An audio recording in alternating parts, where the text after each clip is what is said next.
In the heart of Manhattan's glittering winter, where holiday lights adorn every corner and the city buzzes with festive cheer, one man's world has crumbled. Julio Atkins, once the king of Wall Street, has lost everything: his fortune, his friends, and his sense of purpose. As whispers of scandal follow his every step, Julio wanders aimlessly through snow-covered streets, haunted by the life he built and destroyed. But on Christmas Eve, a chance encounter with a group of Salvation Army volunteers sets him on an unexpected journey. In the simplest acts of kindness, he begins to unravel the true meaning of wealth, redemption, and the spirit of the season. What secrets does Julio hide behind his fallen empire? And can one broken man find hope in the most unlikely place? The answer lies in a night of snow, soup, and the faint glow of Christmas lights. Julio Atkins sat at the corner table of an opulent Manhattan restaurant, his favorite spot overlooking Fifth Avenue. Outside, the city gleamed with holiday lights, a sparkling reminder of the wealth and power that had defined his life. Inside, waiters moved with practiced precision, delivering delicacies to tables where business tycoons discussed mergers and acquisitions in hushed tones. Julio, dressed in a tailored suit that whispered status, exuded confidence. Tonight was no different from countless others where he basked in the luxury of his self-made empire. His phone buzzed on the table, an unexpected interruption. Julio glanced at the screen, noting the name of one of his most trusted advisors. The man rarely called at night. Picking up, he leaned back in his chair, a faint smirk on his lips. "Make it quick," he said. The voice on the other end was strained, almost unrecognizable. "Julio, we've got a problem." Julio straightened in his seat. "What kind of problem?" "The SEC just announced an investigation into our fund. They're alleging fraud. It's all over the news." Julio's smirk vanished, replaced by a frown. "That's impossible. We've covered every angle. There's nothing they can pin on us." "I don't think it matters," the advisor replied. "They're calling you out by name. Investors are pulling out. It's chaos." Julio hung up abruptly, his hand trembling ever so slightly. He opened a news app on his phone. The headlines were relentless: "The Fall of Wall Street's King, Fraud Investigation Targets Julio Atkins Fund." Below, a photo of him smiling at a gala only a month ago stared back mockingly. The murmurs in the restaurant grew louder. A nearby table glanced in his direction, whispers spreading like wildfire. Julio could feel the weight of their eyes, their curiosity turning into judgment. The walls seemed to close in around him, the once familiar opulence now suffocating. That he called for the check, but the waiter hesitated, as if afraid to approach. Julio forced a smile, but the unease in the room was palpable. When the bill finally arrived, he tossed a black card onto the table and left without waiting for the receipt. The winter air hit him like a slap as he stepped outside. Snow fell softly, blanketing the city in white, but it did little to soften his growing sense of dread. He pulled his coat tighter, his mind racing. If the SEC was involved, it meant subpoenas, frozen accounts, and investors demanding their money back. Worse, it meant public humiliation, a fall from grace that would ripple through his world. Julio tried calling his lawyers, but none answered. He left terse voicemails, his tone oscillating between anger and desperation. As he walked, the streets seemed to transform. Where he once saw opportunity and admiration, he now felt vulnerability. Pedestrians brushed past him without recognition, their indifference cutting deeper than he expected. Back at his penthouse, the silence was deafening. The sprawling space, adorned with artwork and designer furniture, felt cold and empty. He poured himself a drink, the amber liquid swirling in the glass. It was supposed to calm him, but his hand shook as he took the first sip. He sat by the floor-to-ceiling windows, the city's skyline twinkling below. Julio stared out, his mind replaying every decision he'd made in the past decade. He had always been meticulous, building his empire brick by brick. So where had it gone wrong? His thoughts were interrupted by another call. This time, it was one of his senior partners. Julio answered immediately, but the voice on the other end offered no solace. "They're distancing themselves," the partner said. The board wants you to step down.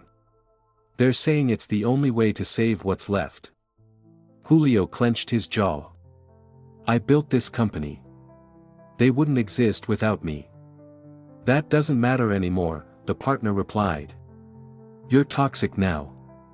The call ended abruptly, leaving Julio alone with his drink and the weight of betrayal. He had always known the corporate world was ruthless, but he had never imagined it would turn on him so quickly. Those who had once clamored for his approval now fled as if his downfall were contagious. The hours dragged on, the penthouse growing darker as the city outside came alive with festive lights. Julio found himself pacing, the once proud stride of a man in control now replaced by restless, aimless steps. His phone buzzed again, but this time it was a notification. Another article had gone live. The high price of ambition, Julio Atkins faces fraud allegations. He threw the phone onto the couch, the headline echoing in his mind. For the first time, he felt the sting of isolation. The friends he had entertained in this very room, the colleagues who had toasted to his success, were all gone. He thought of the countless hours he had spent cultivating an image of perfection, only to see it crumble in a single night. As dawn broke, the city outside began to stir. Julio stood by the window, his reflection a stark contrast to the man he had once been. The headlines, the whispers, the betrayals, they were all pieces of a puzzle he could no longer control. For the first time in years, Julio felt a pang of something he couldn't quite name. It wasn't just fear or anger. It was something deeper, something more unsettling. It was the realization that the empire he had built wasn't as indestructible as he had believed, and neither was he. The following morning, Julio Atkins awoke to the sound of his phone vibrating incessantly on the nightstand. For a moment, as his eyes adjusted to the gray light filtering through the curtains, he forgot the events of the previous night. Then the weight of reality came crashing back. Grabbing the phone, he noted dozens of missed calls and notifications. His inbox was flooded with messages, some from worried investors demanding answers, others from reporters fishing for comments. Among the chaos was a single text from his personal assistant, "They're freezing everything." Julio sat up abruptly, his heart pounding. He dialed his assistant's number, barely giving her a chance to speak when she answered. "What do you mean, freezing everything?" "The banks, Julio," she replied, her voice trembling. "Your accounts, the company's assets, they've all been frozen. The SEC is moving faster than we expected. I don't know what to do." Julio clenched his jaw, struggling to keep his composure. "Call the legal team. Tell them to handle this. And stop panicking. That's not helping." "I already tried," she said, hesitating. "They're not responding to my calls." A cold chill ran down Julio's spine. His legal team, known for being aggressive and unrelenting, had always been a phone call away. For them to suddenly go silent was more than concerning. It was a sign of abandonment. That he ended the call without another word, tossing the phone onto the bed. Running a hand through his hair, Julio stood and moved toward the window. The city below looked the same as always, bustling with life and energy, but for him, everything had shifted. The glass towers he once saw as symbols of power now felt like barriers closing in. Determined to take control, Julio quickly dressed and left the penthouse. His first stop was his office, a sleek high-rise in the heart of Manhattan. The building's lobby, usually a place where he was greeted with nods of respect, felt different. The receptionist avoided eye contact, and the security guard's once friendly demeanor was replaced by a stiff nod. As Julio stepped out of the elevator onto his floor, he was met with an eerie silence. Desks that were normally buzzing with activity sat empty. A few employees lingered near the edges of the office, their eyes darting away when Julio looked in their direction. He marched toward the conference room, where a small group of executives had gathered. The tension in the room was palpable as he entered, his commanding presence doing little to mask the growing uncertainty. "What's the status?" Julio demanded, his voice sharp. One of the executives, a man who had been with the company since its inception, avoided Julio's gaze as he spoke. "It's not good. The media is tearing us apart." Clients are pulling out faster than we can respond. And with the accounts frozen, we can't cover the withdrawals. Julio slammed his hand on the table. So, what's the plan? We've faced crises before. We've always found a way out. Another executive, a younger woman known for her bluntness, leaned forward. This isn't like before, Julio. The allegations aren't just about poor investments or risky decisions. They're calling it fraud. People are using words like criminal. Her words hung in the air, heavy and final. For the first time, Julio saw the fear in their eyes, not fear of him, but fear of being associated with him. The meeting ended quickly, with little resolved. Julio left the office feeling more isolated than ever. He had always prided himself on being the center of every room, the man people turned to for guidance. Now, those same people were distancing themselves, their loyalty crumbling under the pressure of scandal. As the day dragged on, Julio made call after call, trying to salvage what he could. He reached out to former colleagues, longtime allies, and even old friends.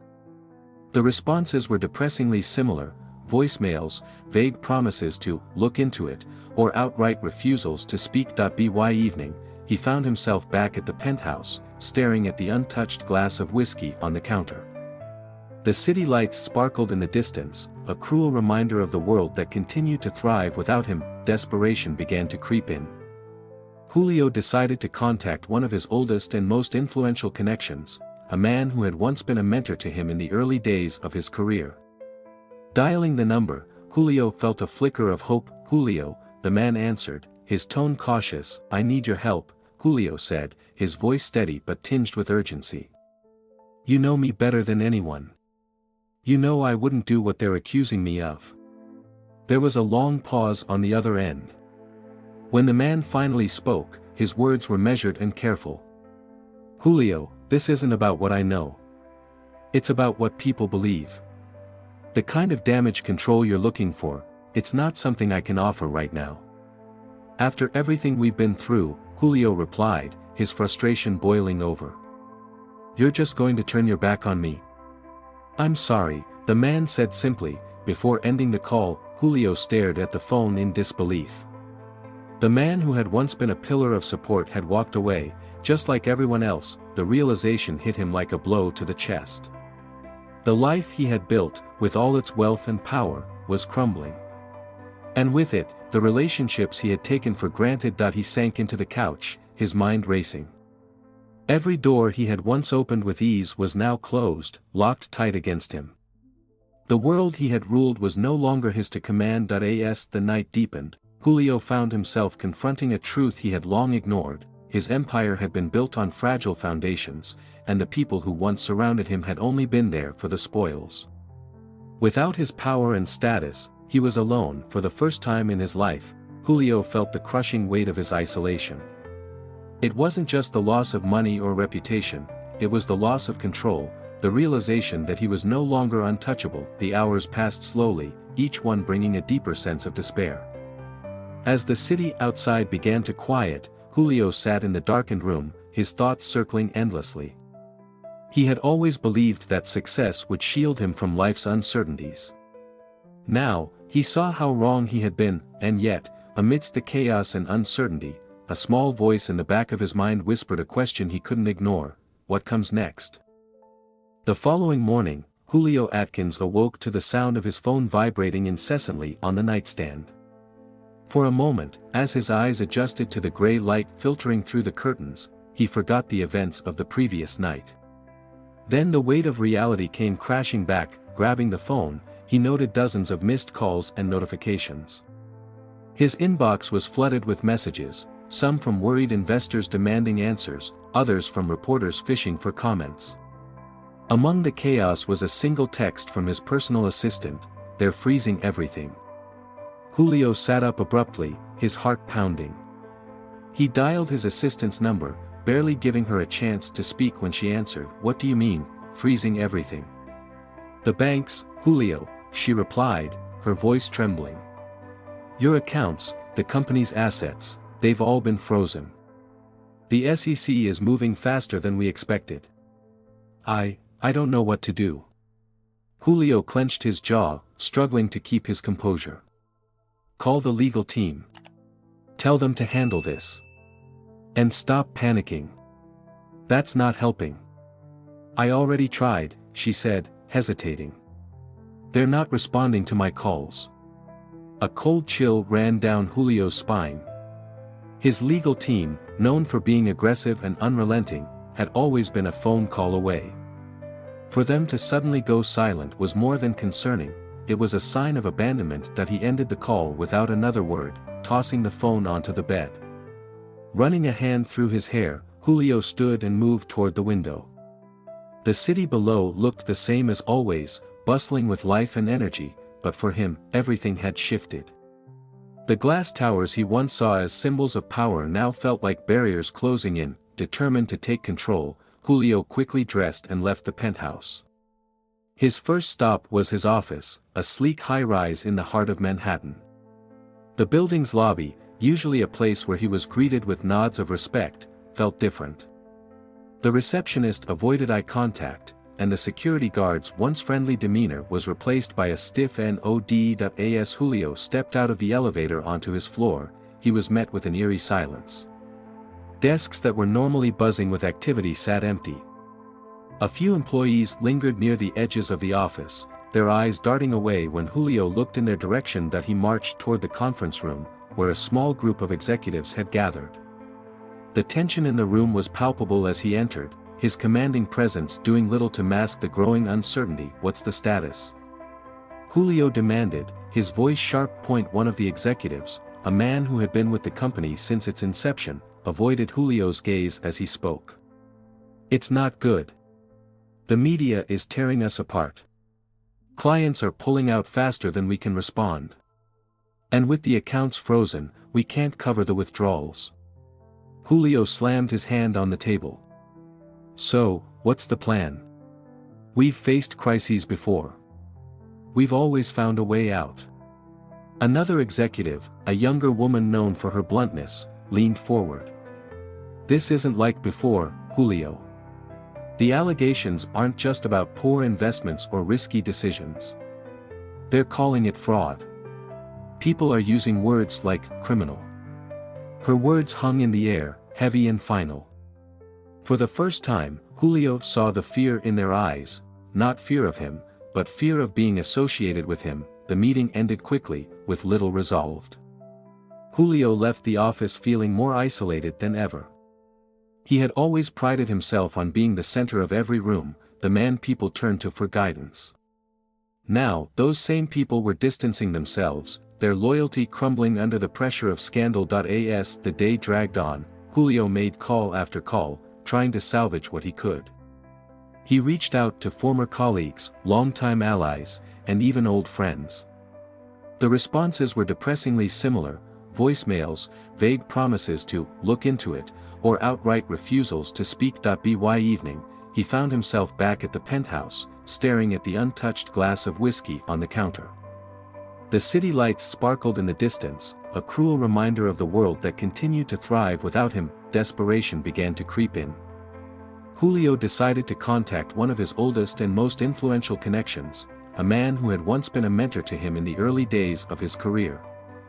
Dialing the number, Julio felt a flicker of hope. Julio, the man answered, his tone cautious. I need your help, Julio said, his voice steady but tinged with urgency. You know me better than anyone. You know I wouldn't do what they're accusing me of. There was a long pause on the other end. When the man finally spoke, his words were measured and careful. Julio, this isn't about what I know. It's about what people believe. The kind of damage control you're looking for, it's not something I can offer right now. After everything we've been through, Julio replied, his frustration boiling over. You're just going to turn your back on me? I'm sorry, the man said simply. Before ending the call, Julio stared at the phone in disbelief. The man who had once been a pillar of support had walked away, just like everyone else. The realization hit him like a blow to the chest. The life he had built, with all its wealth and power, was crumbling. And with it, the relationships he had taken for granted. He sank into the couch, his mind racing. Every door he had once opened with ease was now closed, locked tight against him. The world he had ruled was no longer his to command. As the night deepened, Julio found himself confronting a truth he had long ignored: his empire had been built on fragile foundations, and the people who once surrounded him had only been there for the spoils. Without his power and status, he was alone. For the first time in his life, Julio felt the crushing weight of his isolation. It wasn't just the loss of money or reputation, it was the loss of control, the realization that he was no longer untouchable. The hours passed slowly, each one bringing a deeper sense of despair. As the city outside began to quiet, Julio sat in the darkened room, his thoughts circling endlessly. He had always believed that success would shield him from life's uncertainties. Now, he saw how wrong he had been, and yet, amidst the chaos and uncertainty, a small voice in the back of his mind whispered a question he couldn't ignore: what comes next? The snow continued to fall as Julio wandered through the streets of Manhattan, his thoughts heavy and his direction aimless. The city, vibrant with holiday decorations and cheer, felt like a cruel backdrop to his unraveling life. It was Christmas Eve, but instead of celebrating, he was lost in a fog of regret and confusion. He found himself walking farther than he normally would, his expensive leather shoes slipping occasionally on the icy sidewalks. The neighborhoods grew less familiar, the luxury boutiques and gleaming storefronts giving way to more modest streets lined with small businesses and community centers. Here, the holiday lights were simpler, and the people seemed less hurried, their laughter unguarded. As he turned a corner, the faint sound of bells reached his ears. At first, he thought it was his imagination, a ghostly echo of holiday seasons long past. But the sound grew louder, accompanied by voices singing carols. Curious, Julio followed the noise until he came upon a small group gathered on the sidewalk. They were volunteers, wearing red aprons and cheerful smiles despite the cold. One of them held a brass bell, ringing it rhythmically, while another called out greetings to passers-by. Beside them stood a folding table piled with donations, blankets, canned goods, and small wrapped gifts. A large banner behind them read, "Salvation Army, share the spirit of Christmas." Julio hesitated, standing a few feet away. He watched as the volunteers greeted pedestrians, accepting donations and offering cups of hot coffee to anyone who stopped. Their laughter and warmth were infectious, drawing people in despite the biting wind. For a moment, Julio considered walking away. He felt out of place in his tailored coat and expensive scarf, a relic of a life he no longer fit into. But something about the scene held him there, an almost magnetic pull. As he watched, a memory surfaced, one he hadn't thought about in years. He was 8 years old, standing beside his mother in a similar scene. She had brought him to a community drive, handing him a small bag of toys to place in a donation bin. He had hesitated, reluctant to part with his favorite action figure, but his mother had knelt down and looked him in the eye. "Julio, giving isn't about what you lose," she had said, her voice firm but kind. "It's about what someone else gains. You'll understand someday." He hadn't understood then, not fully. But standing there now, watching the volunteers, he felt the weight of her words as if hearing them for the first time. Before he could stop himself, Julio approached the table. A woman in her late 50s, with kind eyes and rosy cheeks, turned to greet him. "Good evening," she said warmly. "Would you like to make a donation or join us for some coffee?" Julio hesitated, his hand instinctively reaching into his pocket. He pulled out his wallet and found a few crumpled bills, the last bit of cash he had on him. It wasn't much, especially compared to the wealth he had once commanded, but it was all he had to offer. He handed the bills to the woman, who accepted them with a grateful smile. "Thank you," she said. "Every little bit helps." As she spoke, another volunteer approached, carrying a tray of steaming cups. "Care for some coffee?" the young man asked. Julio shook his head, but before he could turn to leave, the older woman gestured toward a nearby bench. "Why don't you stay for a moment? It's a cold night, and we could use the company." There was something disarming about her tone, an absence of judgment, a genuine kindness that caught him off guard. Julio found himself nodding, almost against his will, and taking a seat on the bench, from his spot, he watched as the volunteers continued their work. They greeted everyone with the same enthusiasm, whether it was a wealthy passerby dropping a check into the donation box or a homeless man accepting a blanket. A few minutes later, the older woman joined him, sitting down with a soft sigh. "Busy night," she said, glancing at him with a smile. "But the good kind." Julio nodded, unsure of what to say. After a moment, he gestured toward the banner. "How long have you been doing this?" "Oh, years," she replied. "Every Christmas season, rain or snow. It's our way of spreading a little hope. You'd be surprised how much difference a warm blanket or a hot meal can make for someone who's struggling." Her words struck a chord, and Julio found himself opening up despite his initial hesitation. "I used to do things like this," he admitted, his voice quiet. "A long time ago. My mother made sure of it." The woman smiled. "A wise woman, I'd say. It's easy to lose sight of what really matters, especially when life gets complicated." Julio felt a pang of guilt, the weight of his choices pressing down on him. "I lost sight of it a long time ago," he said, more to himself than to her. The woman didn't press him for details, instead giving him a knowing look. "It's never too late to find your way back," she said simply. Before he could respond, a commotion at the table caught their attention. A group of children had arrived, their laughter filling the air as they placed small bags of toys onto the donation pile.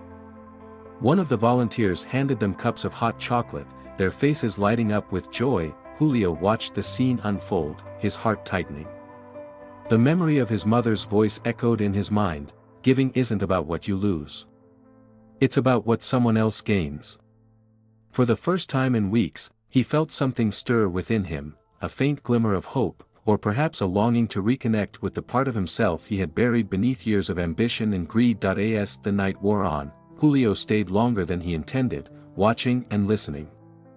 The volunteers welcomed him without question, their warmth breaking through the walls he had built around himself. When he finally stood to leave, the older woman handed him a small card with the Salvation Army's contact information. "If you ever want to join us, we're here every year," she said. Julio took the card, slipping it into his pocket.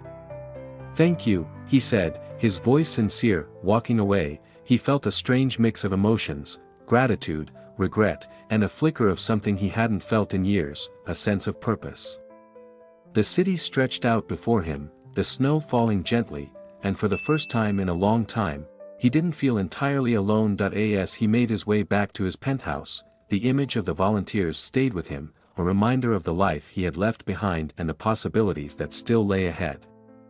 It wasn't redemption, not yet, but it was a step, a small, uncertain step towards something better. The morning after his unexpected encounter with the Salvation Army volunteers, Julio Atkins woke to a different kind of silence. It wasn't the oppressive, suffocating quiet that had haunted him since the collapse of his empire. This silence was contemplative, almost soothing, like the calm before a decision he couldn't yet articulate. He sat at the edge of his bed, staring at the card the older woman had given him the night before. Its edges were slightly bent from being in his pocket, but the print was clear, the Salvation Army's address and a simple tagline, "Doing the most good." Julio turned the card over between his fingers, his thoughts a tangle of doubt and curiosity. The idea of returning felt absurd. He was Julio Atkins, the former king of Wall Street, a man who had commanded boardrooms and dictated billion-dollar deals. What could he possibly contribute now, with his reputation in tatters and his resources dwindling? And yet, the memory of the volunteers' warmth lingered, a stark contrast to the cold indifference he had faced from his former allies. By mid-afternoon, Julio found himself outside the same corner where he had seen the volunteers the night before. The snow had been cleared, but the air was still crisp, and the sidewalks were busy with holiday shoppers. He hesitated, his breath visible in the icy air. Part of him wanted to turn around, to retreat back to his penthouse and its familiar, suffocating isolation. But another part, quieter yet insistent, urged him forward. The volunteers were already at work, setting up their folding table and arranging donations. The older woman from the previous night spotted him first, her face breaking into a smile. back so soon," she called out, her tone both surprised and welcoming. Julio approached slowly, his hands stuffed in his coat pockets. "I'm not sure why I'm here," he admitted, his voice low. "I just thought I'd stop by." "Well, you're always welcome," she said. "We're setting up for the dinner service tonight. If you've got some time, we could use an extra pair of hands." Julio froze. The idea of rolling up his sleeves and working alongside strangers, doing something so far removed from his former life, felt surreal. But before he could think of an excuse, the woman handed him a red apron. "Here," she said, her smile unwavering. "It'll keep your coat clean." Julio took the apron reluctantly, slipping it over his head. The simple gesture felt strange, almost humiliating, yet there was something grounding about it. The apron was plain, utilitarian, devoid of the designer labels and custom tailoring he had once demanded. For the next hour, Julio worked alongside the volunteers, helping to organize the donations and prepare the folding tables for the meal service. He kept his head down, avoiding eye contact as much as possible, but he couldn't ignore the quiet sense of purpose that began to settle over him. The tasks were simple, sorting cans, arranging utensils, but they required focus, a welcome distraction from the endless loop of regret and self-recrimination in his mind. As the first guests began to arrive, individuals bundled in layers of mismatched clothing, their faces worn but hopeful, Julio's discomfort returned. He felt out of place, acutely aware of the gulf between his past life and the reality of those now standing in line. One man, his hands trembling from the cold, stepped forward with a quiet "thank you" as Julio handed him a plate of food. Their eyes met briefly, and Julio felt a pang of something he couldn't quite name. It wasn't pity, it was recognition. The man's gratitude was genuine, untainted by ulterior motives or the transactional nature of the relationships Julio had once surrounded himself with. The interactions continued, each one chipping away at Julio's guarded exterior. He began to notice the small moments of connection, a child's shy smile as she accepted a cup of hot chocolate, a woman's quiet blessing as she wrapped a donated scarf around her neck. These gestures, though fleeting, carried a weight that Julio hadn't felt in years. As the evening wore on, one of the volunteers, a young man with a warm, easy demeanor, struck up a conversation with Julio. "First time doing something like this?" he asked, handing Julio a stack of plates. "In a long time," Julio replied, his voice tinged with self-deprecation. "Well, you're a natural," the man said with a grin. "People can tell when someone's genuine. It makes a difference." Julio nodded, unsure how to respond. The idea of being seen as genuine felt foreign, almost laughable, given his recent past. But he couldn't deny the unexpected sense of fulfillment that had begun to creep in, subtle but undeniable. Toward the end of the night, as the last of the guests finished their meals and the cleanup began, Julio found himself standing alone near the donation table. The older woman approached, her red apron dusted with flour and her cheeks flushed from the cold. "You did good today," she said, her tone matter-of-fact. Julio shrugged. "I didn't do much." "You showed up," she countered. "Sometimes that's the hardest part." Her words lingered as Julio helped pack up the remaining supplies. By the time the tables were folded and the donations loaded onto a truck, the streets had grown quieter. The volunteers exchanged warm goodbyes, their camaraderie evident even in the small gestures, a clap on the shoulder, a shared laugh. As Julio prepared to leave, the older woman handed him a small paper bag.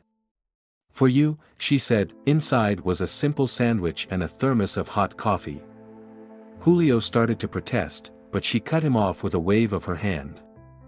"Everyone deserves a little kindness," she said. Walking home, Julio cradled the bag in his hands, its warmth seeping through the paper. The city stretched out before him, its lights glittering against the snow-covered streets. For the first time in weeks, he felt a glimmer of something he couldn't quite name, hope, perhaps, or the faint beginnings of redemption that he wasn't sure where this path would lead. But for the first time in a long time, he felt a quiet sense of purpose. It was small, tentative, but it was real. And for now, that was enough. The evening air was crisp as Julio Atkins walked through the bustling streets of Manhattan, the red apron he had worn earlier folded neatly under his arm. The Salvation Army volunteers had dispersed, their warmth lingering like a memory. As he turned toward home, his thoughts churned, a mix of unease and quiet satisfaction. For the first time in weeks, Julio had done something that wasn't driven by self-interest.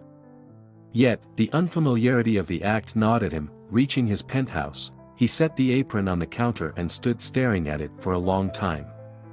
Its simplicity contrasted starkly with the luxurious surroundings, the imported marble countertops, designer furniture, and priceless artwork that once symbolized his success. He poured himself a glass of water and sat at the edge of the couch, his reflection shimmering faintly in the window behind him. That night, sleep eluded him. Every time he closed his eyes, fragments of the day returned, the quiet gratitude of the guests, the camaraderie of the volunteers, the woman's parting words, "You showed up." Sometimes that's the hardest part. When morning arrived, Julio felt a pull he couldn't ignore. The thought of returning to the volunteers both intrigued and unsettled him. A voice in his head whispered doubts, reminding him of how far he had fallen. Yet another voice, quieter but persistent, urged him forward. By late afternoon, he found himself back at the corner where the Salvation Army set up. The older woman, whose name he had learned was Margie, greeted him with a smile. "Back again?" she asked, her tone light but welcoming. Julio nodded, shifting his weight awkwardly. "I thought I might help out again." Margie handed him an apron without hesitation. "Glad to have you," she said. The dinner service that evening was busier than the night before. The line of guests stretched farther down the block, and the volunteers worked quickly to keep things moving. Julio found himself behind the serving table, ladling steaming bowls of soup and handing them out with hesitant smiles. As he worked, he began to notice the guests more closely. Each face carried a story, some marked by years of hardship, others by a quieter, more recent pain. A man in his 60s approached, his hands trembling slightly as he accepted his bowl. "Thank you," the man said, his voice rough but sincere. Julio nodded, his throat tight. The man's gratitude felt out of proportion to the small act, but it struck a chord deep within him. For years, Julio had prided himself on grand gestures, lavish parties, extravagant donations designed to attract headlines. Yet this simple moment, unnoticed by anyone else, felt more significant than all of them. As the line thinned, a group of children approached, their laughter breaking through the evening's chill. They each held plates piled high with food, their eyes lighting up at the sight of the holiday cookies arranged at the end of the table.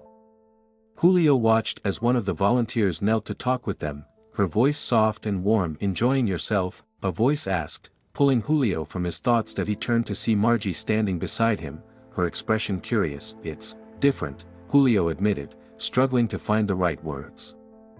"I didn't think I'd feel anything doing this, but I do. I don't know why."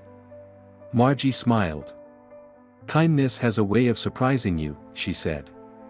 "It's not just about helping others, it's about reminding yourself of what really matters." Julio nodded, her words resonating more deeply than he expected. He thought back to the years he had spent chasing wealth and power, convinced they were the only measures of success. Standing there, surrounded by laughter and gratitude, he began to see how hollow those pursuits had been. As the evening wound down, Julio joined the volunteers in cleaning up. They worked quickly, their movements efficient and practiced. He found himself enjoying the rhythm of the work, the way small tasks added up to something meaningful. When the last of the tables had been folded and the supplies packed away, Margie approached him with a cup of hot chocolate. "You did good tonight," she said, handing him the cup. "Thanks," Julio replied, his voice soft. He took a sip, the warmth spreading through him. Margie studied him for a moment, her gaze kind but probing. "You've got the look of someone who's carrying a lot," she said finally. Julio hesitated, unsure how much to share. But something about Margie's presence made him feel safe, unjudged. "I've made a lot of mistakes," he admitted. "I hurt people. And now, everything I built is gone." Margie nodded, her expression thoughtful. "Sounds like you've been through a lot," she said. "But you're here now. That counts for something." Julio looked down at his cup, her words echoing in his mind. As he walked home that night, the city felt different. The holiday lights no longer mocked him, instead, they seemed to carry a quiet promise, a reminder that even in the darkest times, there was light to be found. The next morning, Julio returned to the corner once again. This time, he arrived early, helping to set up the tables and organize the donations before the guests arrived. The tasks felt less awkward now, more natural. The volunteers treated him like one of their own, their easy camaraderie a stark contrast to the guarded, transactional relationships he had once known. One of the younger volunteers, a college student named Daniel, struck up a conversation as they worked. "So, what brought you here?" Daniel asked, his tone casual. Julio hesitated, unsure how to explain. "I guess I needed a change," he said finally. Daniel nodded, accepting the answer without prying. "It's good work," he said. "Helps you keep things in perspective." Julio thought about that as the evening unfolded. Each interaction, each small act of kindness, seemed to chip away at the walls he had built around himself. He began to feel a sense of connection, not just to the people he was helping, but to something larger, something he couldn't quite name. By the end of the night, Julio was exhausted but content. As the volunteers said their goodbyes, Margie approached him with a smile. "You've got a good heart, Julio," she said. "Don't forget that." Her words stayed with him as he walked home, the red apron slung over his shoulder. For the first time in weeks, he felt a sense of purpose, a small, fragile light in the darkness. It wasn't enough to erase the mistakes of his past, but it was a start. And for now, that was all he needed. Julio Atkins returned to the Salvation Army corner for the fourth evening in a row, his step steadier this time. The air was colder, the frost biting at his fingers through his gloves, but he barely noticed. Something about this place, about the people, the work, and the connections, was pulling him in, compelling him to show up even when the voice in his head questioned what it all meant. The volunteers greeted him like an old friend, their smiles warm and genuine. Margie handed him an apron as he arrived, patting his shoulder in an almost motherly gesture. "You're getting to be a regular," she said, her tone light. Julio chuckled softly, slipping the apron over his head. "I guess I am." As the evening's work began, Julio fell into the now familiar rhythm of setting up tables, serving food, and chatting with the guests. The discomfort he'd initially felt had lessened, replaced by a growing sense of ease. He even found himself laughing occasionally, the sound foreign but welcome. Halfway through the service, as the line of guests moved steadily past the serving station, a voice froze him in place. "Julio Atkins." The words were quiet but unmistakable, spoken with a mix of disbelief and recognition. Julio looked up sharply, his heart pounding. Standing before him was a man in his late 30s, his coat worn and his face lined with exhaustion. There was something familiar about him, something that stirred a faint, uneasy memory. The man stared at Julio for a moment, his eyes narrowing. "It is you," he said, his tone harder now. "I didn't think I'd ever see you again." Julio hesitated, his mind racing to place the man's face. Then it hit him, a former employee, someone who had worked under him years ago, back when his fund was expanding rapidly. "Peter," Julio said finally, the name surfacing with a jolt. Peter gave a bitter laugh. "So you do remember me?" "I wasn't sure you would, considering how quickly you tossed us aside." Julio flinched, the words cutting deeper than he expected. He opened his mouth to respond, but Peter held up a hand. "Don't bother," Peter said. "I'm not here to argue. I never thought I'd see you here, of all places." Julio looked away, shame burning in his chest. "A lot has changed," he said quietly. Peter studied him for a long moment, his expression unreadable. Then he sighed, his shoulders slumping. "Yeah," he said, his tone softening slightly. "For all of us." The line of guests moved forward, and Peter took his bowl of soup without another word. Julio watched him walk away, his appetite for conversation gone. For the rest of the evening, Julio worked in silence, the encounter replaying in his mind. He remembered Peter now, one of the bright, ambitious young employees who had joined his firm early on, full of ideas and energy. But when the company had faced its first major downturn, Julio had made a calculated decision to cut the team's size. Peter had been among those let go, without warning or severance. At the time, it had seemed like the right choice, necessary to protect the business. But now, standing in the cold with a ladle in his hand, Julio saw it differently. As the night wound down and the volunteers began cleaning up, Julio spotted Peter sitting on a nearby bench, his hands wrapped around the bowl of soup. Taking a deep breath, Julio walked over, his steps hesitant. "Mind if I sit?" Julio asked, his voice tentative. Peter glanced up, his expression guarded.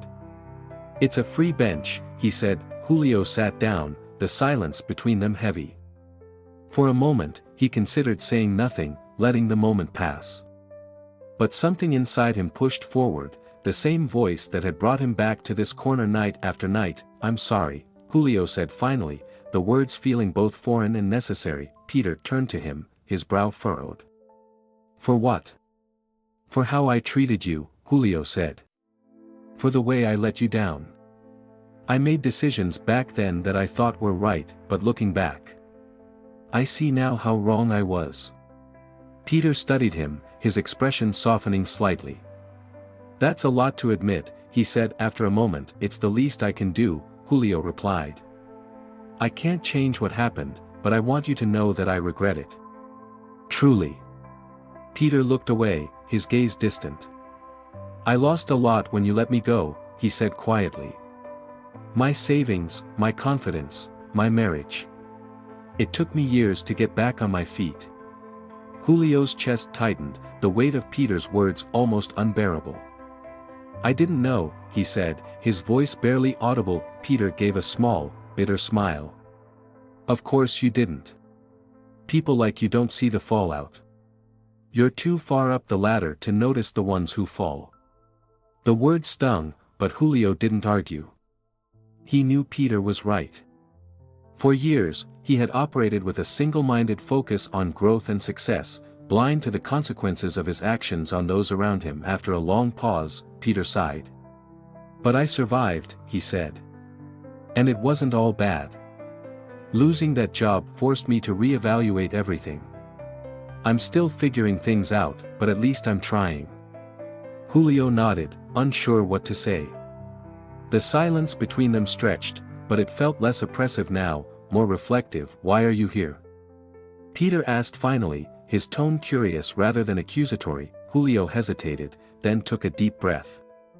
"Because I lost everything too," he said. "And I'm trying to figure out what comes next." Peter studied him for a long moment, then nodded.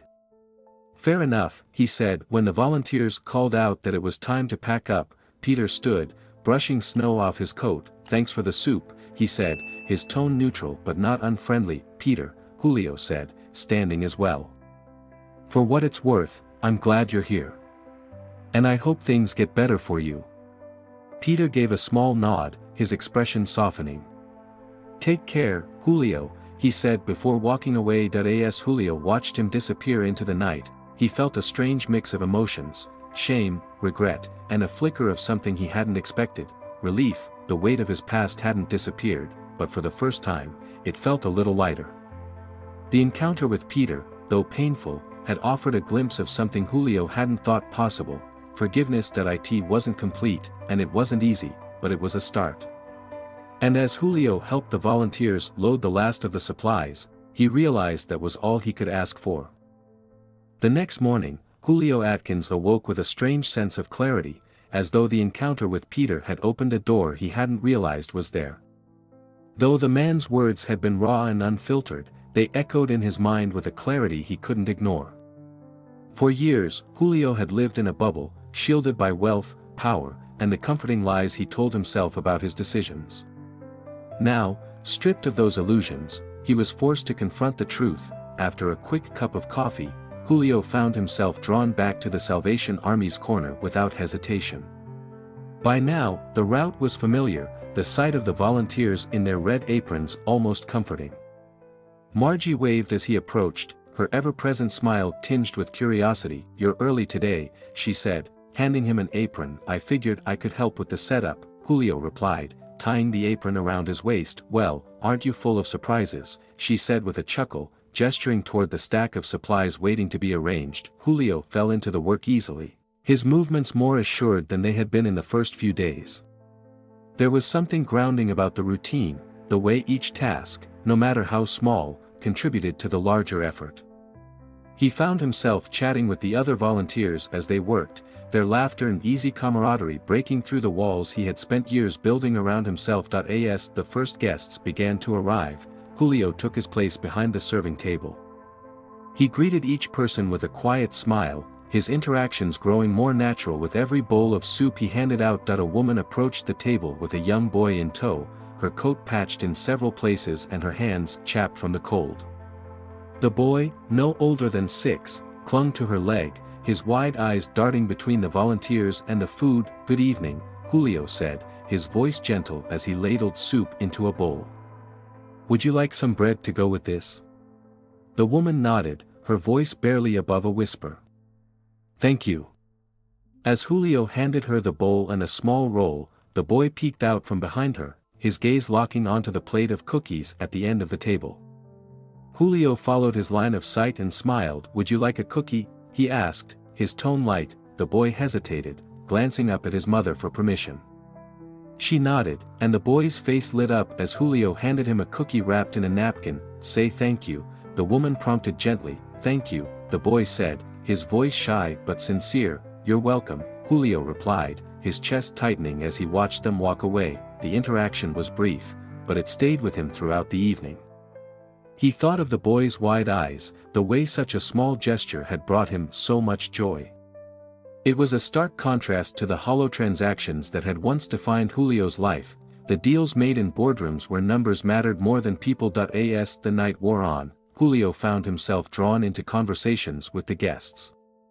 Many of them shared stories of struggle, lost jobs, unexpected illnesses, or the slow erosion of stability that came with rising costs and stagnant wages.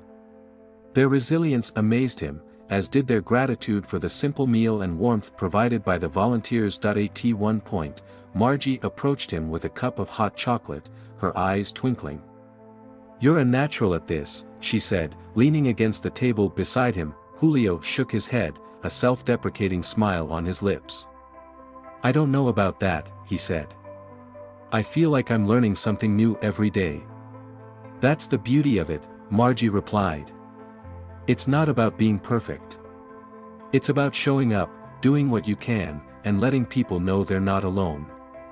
Her words struck a chord, and Julio found himself nodding. He had spent so much of his life chasing perfection, perfect deals, perfect appearances, perfect control, that he had lost sight of what truly mattered. After the last guest had been served and the cleanup began, Julio noticed a man lingering near the edge of the setup. He was older, his posture stooped and his clothing threadbare, but there was a dignity in the way he carried himself. Julio approached cautiously, a warm blanket in his hands. "Would you like this?" he asked, holding out the blanket. The man hesitated, his eyes narrowing slightly as he studied Julio. "You don't look like the others," he said, his voice low but not unkind. Julio smiled faintly. "I guess I'm not," he admitted. "But I'm trying to be." The man nodded slowly, accepting the blanket. "Keep trying," he said. "The world needs more of that." As the man walked away, Julio felt an unexpected sense of peace. It wasn't redemption, not yet, but it was a step forward. By the time the volunteers finished packing up, the streets had grown quieter, the bustle of the city giving way to the soft hush of falling snow. Julio lingered, helping Margie load the last of the supplies into the van. "You know," she said as she closed the door, "you're different from when you first showed up here." Julio looked at her, surprised. "What do you mean?" "There's a lightness about you now," she said. "You're starting to let go of whatever it is you've been carrying." Julio didn't respond immediately, her words settling over him like the snowflakes on his shoulders. Finally, he nodded. "Maybe I am," he said softly. Walking home that night, Julio felt a quiet sense of clarity. The work he had done with the volunteers, the connections he had made, it wasn't just about helping others. It was about rebuilding himself, piece by piece, with each small act of kindness that he still had a long way to go, but for the first time in years, he felt like he was on the right path. And as the snow fell softly around him, covering the city in a blanket of white, Julio allowed himself to hope. By the time Christmas Eve arrived, Julio Atkins had become a fixture among the Salvation Army volunteers. The once awkward outsider now moved with ease through the rhythms of their work, his hands familiar with the motions of setting up tables, stacking donations, and serving food. The red apron he wore no longer felt like a disguise but a small, steady symbol of purpose. The reclusive, bitter man who had wandered aimlessly through Manhattan weeks earlier now found himself surrounded by people who offered warmth without pretense. They didn't ask him for his resume, his status, or his past. Instead, they embraced him for the effort he gave, the hands he offered, and the moments he spent listening. As the volunteers prepared for the special Christmas Eve supper, Julio arrived early, bundled against the frigid air. Margie greeted him with a grin, handing him an apron dusted with flour. "You're just in time," she said. "We've got pies cooling and turkeys waiting to be carved. Think you're up for it?" Julio laughed lightly, something he hadn't done easily in years. "If I can handle Wall Street, I can handle a turkey." Margie smirked. "I don't know. Wall Street doesn't fight back when you try to carve it." The church hall where the supper was held had been transformed into a warm, welcoming space. Long tables were covered with cheerful red and green cloths, each adorned with flickering candles and modest centerpieces made of pine branches and ornaments. A faint scent of cinnamon and roasted meat hung in the air, blending with the hum of carolers rehearsing in the corner. Julio busied himself with the preparations, carving turkey under Margie's watchful eye and arranging bowls of cranberry sauce and mashed potatoes.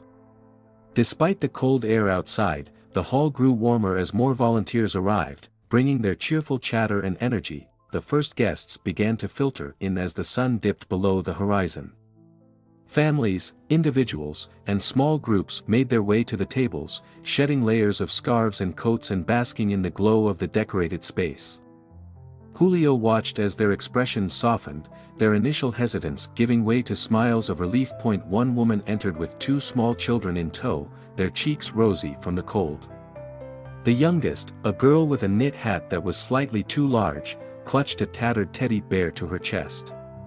Her eyes widened as she took in the hall, the lights reflecting in her gaze like tiny stars. Julio felt a tug in his chest as he approached the family, a tray of dinner plates balanced in his hands. "Merry Christmas," he said, setting the plates down in front of them. "I hope you're hungry." The woman smiled, her eyes misty. "Thank you," she said softly. "For all of this." The little girl looked up at Julio, her tiny voice breaking through the hum of the room. "Do you work here?" Julio hesitated, then smiled. "Sort of," he said. "I'm just helping out." The girl nodded solemnly, as though accepting an important piece of information, and then turned her attention to her plate. As the supper progressed, Julio moved between tasks, serving food, refilling drinks, and collecting empty plates. Each interaction, no matter how small, felt meaningful. He exchanged jokes with volunteers, shared quiet conversations with guests, and even helped the carolers when they stumbled over the second verse of "Silent Night." At one point, he found himself sitting at one of the tables, sharing a meal with a group of regulars who had come to recognize him over the past few weeks. They spoke candidly about their lives, their struggles, and their hopes for the future. Julio listened intently, his usual defensiveness replaced by genuine interest. "You've got a good ear," one man said, patting Julio on the back. "Most people don't bother to listen like that." Julio nodded, his throat tight. "I'm just glad to be here," he said. Later in the evening, Margie called everyone's attention to the front of the hall. Standing on a small stage, her apron dusted with flour and her face glowing with energy, she held up a glass of cider. "Tonight isn't just about the food or the lights," she said, her voice steady. "It's about the spirit of community, of remembering that none of us are alone. Whether you're here as a guest, a volunteer, or someone who stumbled in off the street, you're part of this family tonight. And family means hope." Her words were met with applause, some cheers, and even a few tears. Julio felt his chest tighten again, the weight of Margie's message settling over him. For years, he had built walls to protect himself, convinced that isolation was the cost of success. But here, surrounded by people who had every reason to feel despair yet still found ways to hope, he saw how wrong he had been. As the evening wound down and the hall began to empty, Julio helped with the cleanup, his movements slow and deliberate. Each chair he folded, each table he wiped down, felt like part of a ritual, a small act of rebuilding not just the space but something within himself. When the last of the supplies had been loaded into the van, Margie approached him, a tired but content smile on her face. "You did good tonight," she said, her voice warm. Julio shook his head. "It wasn't just me," he said. "This place, all of you, it's special." Margie studied him for a moment, her eyes twinkling. "You're part of it now," she said. "Don't forget that." Walking home under the glow of the streetlights, Julio felt an unfamiliar lightness in his step. He thought of the family with the little girl, the group of regulars at the table, and Margie's unwavering belief in the power of kindness. For the first time in years, he wasn't haunted by the weight of his mistakes. Instead, he felt something new, an ember of hope, glowing faintly but steadily in the cold night. It wasn't a grand transformation, but it was real. And as Julio approached his building, the distant sound of carolers echoing through the streets, he allowed himself to believe that maybe, just maybe, he could be part of something good again. The snow had stopped falling by the time Christmas morning arrived, leaving the streets of Manhattan blanketed in a quiet, pristine white. Julio Atkins stood by the window of his penthouse, the city's holiday decorations twinkling in the soft light of dawn. For the first time in weeks, the view felt less like a reminder of what he had lost and more like an invitation to something new. The night before, he had left the Salvation Army supper with a renewed sense of purpose. It wasn't a dramatic change, there was no sudden resolution to his problems, no sweeping epiphany, but something had shifted. The weight he had carried for so long seemed lighter, replaced by a tentative but persistent hope. As the city stirred to life, Julio made his way back to the corner where the volunteers gathered. It was quieter than usual, the streets nearly empty save for the occasional pedestrian bundled against the cold. When he arrived, Margie was already there, unpacking a small crate of supplies. She looked up and smiled as he approached. "Merry Christmas," she said, handing him a steaming cup of coffee. "Merry Christmas," Julio replied, taking the cup gratefully. The group that assembled that morning was smaller than usual, most of the regular volunteers spending the day with their families. But those who had come carried the same warmth and determination as always, their voices cheerful as they set up the modest breakfast service. Julio worked quietly, arranging pastries on a tray and pouring cups of coffee for the guests who trickled in. There was a gentleness to the atmosphere, a sense of peace that seemed to settle over everyone present. As the morning passed, Julio found himself reflecting on the journey that had brought him here. The man who had arrived at this corner weeks ago, a bitter, broken shell of himself, felt like a distant memory. He still bore the scars of his mistakes, but they no longer defined him. Instead, they served as reminders of the lessons he had learned, the growth he had fought for. One of the regular guests, an elderly man with a weathered face and a gentle smile, approached the serving table. Julio handed him a cup of coffee and a plate of warm pastries. "Thank you," the man said, his voice soft but sincere. "Merry Christmas." "Merry Christmas," Julio replied, his chest tightening at the simple exchange. After the breakfast service ended, Margie gathered the remaining volunteers around a small table for a quick meeting. "We've got plenty of food left," she said, her tone practical. "I'm thinking we take it to the shelter downtown.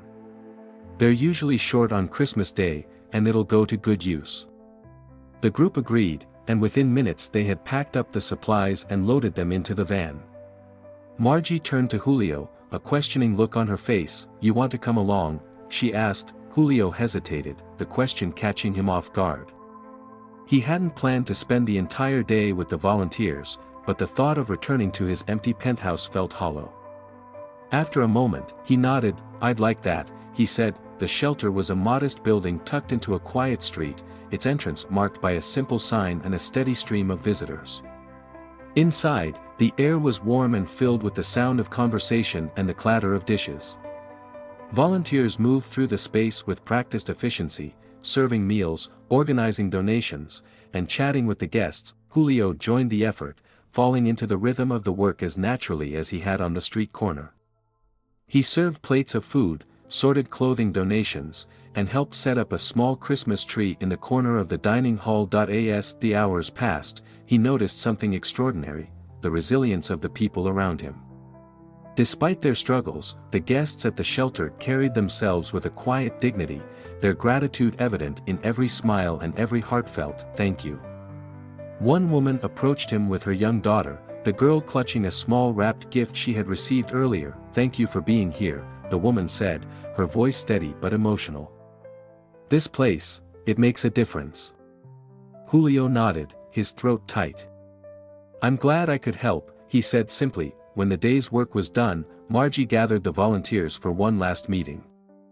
They stood in a circle in the shelter's quiet dining hall, their faces tired but content. "Today was a good day," Margie said, her voice warm. "We showed up, and we made a difference. That's what it's all about." As the group dispersed, Margie approached Julio, her eyes twinkling. "You've come a long way," she said, her tone gentle but firm. Julio smiled faintly, the weight of her words settling over him. "I still have a long way to go," he said. Margie nodded. "Maybe. But you're on the right path. And that's what matters." Later that evening, Julio returned to his penthouse, the city's lights twinkling below as the snow began to fall again. He stood by the window, the quiet of the apartment no longer feeling oppressive. He thought of the people he had met, the volunteers, the guests, the strangers who had welcomed him into their world without question. They had taught him something he hadn't known he needed: the power of connection, the value of showing up for others, and the strength that came from embracing humility. For the first time in years, Julio felt a sense of purpose, not the fleeting, hollow satisfaction of wealth or power, but something deeper and more enduring. As the clock struck midnight, marking the start of a new year, Julio made a silent promise to himself. He would rebuild his life, not with the ambition and greed that had once driven him, but with the compassion and integrity he had rediscovered. The journey wouldn't be easy, but he was ready to face it. And as the snow fell softly outside, covering the city in a fresh, unbroken blanket of white, Julio allowed himself to hope. Thank you for watching. If you enjoyed this video, don't forget to leave a like, subscribe to the channel, and share your favorite part in the comments below. Your support means so much to us. See you in the next video.